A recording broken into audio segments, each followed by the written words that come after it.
అయ్యో, చాలా పనులున్నాయండి. పనులు ఎప్పుడు ఉండేవే గనక వ్యాపారస్తులకి వాళ్ళ పని లేదు, సెలవు ఇవన్నీ ఉండవు. ఛాయా, ఈ మాట మాత్రం కరెక్ట్. ఎందుకత్తయ్య శ్రావణ్ ఉండమనేది? అబ్బాయికి పెళ్లి బట్టలు, సూటు బూటు బ్రేస్లెట్టు వగేరా వగేరా మనం కొనాలి కదా. మాటి మాటికి అతనిక్కడికి రావడం కుదరదు, మనం అక్కడికి వెళ్ళడం ఇవన్నీ కుదిరే పనులు కావు.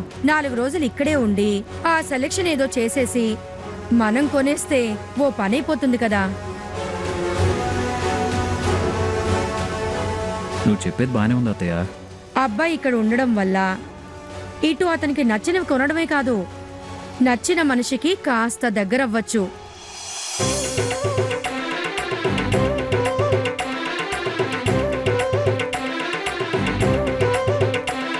ఇద్దరూ వాళ్ళ అభిప్రాయాలు పంచుకోవచ్చు. ముందు ముందు ఏ పొరపచ్చాలు రావు. ఏమంటావు ఆదిత్య?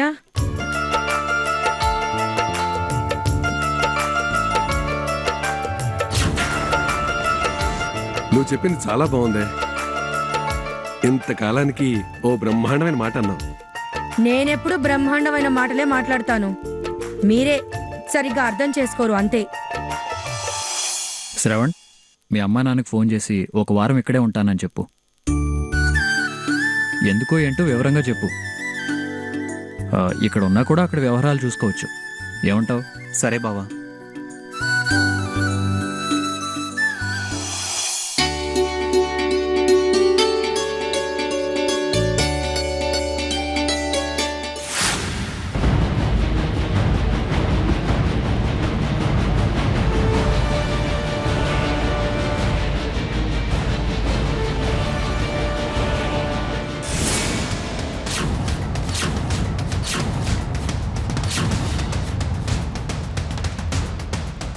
ఏరా సత్తిపండు, తెగ సీరియస్గా పెద్ద మేధావిలా అంతలో ఆలోచిస్తున్నావు. మధ్య మధ్యలో నా వైపు ఆ చూపేంట్రా? ఏంటి దాని అర్థం? సీరియస్ మ్యాటరే,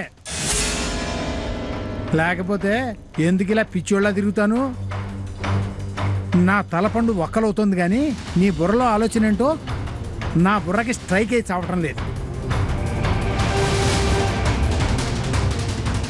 పైగా దీప్తి పుట్టినరోజుకి భయంకరమైన ట్విస్ట్ ఇస్తానని మాతో అన్నావు. ఏదో పెద్ద పథకం వేసి ఉంటుందిలే, లేకపోతే అక్క అంత మాట ఎందుకంటుంది? ఈ పాటికి దీప్తి శ్రావణ్లు విడిపోయి విలవిల్లాడుతూ ఉంటారు అనుకుంటే నువ్వేమో ఆ శ్రావణ్ని ఇంటికి పిలిపించి వాళ్ళు ఇంకా దగ్గర అయ్యేలా చేసావు. మెలికలు పెట్టకుండా ఔటర్ రింగ్ రోడ్డు లాంటి జర్నీ ఏర్పాటు చేసావు.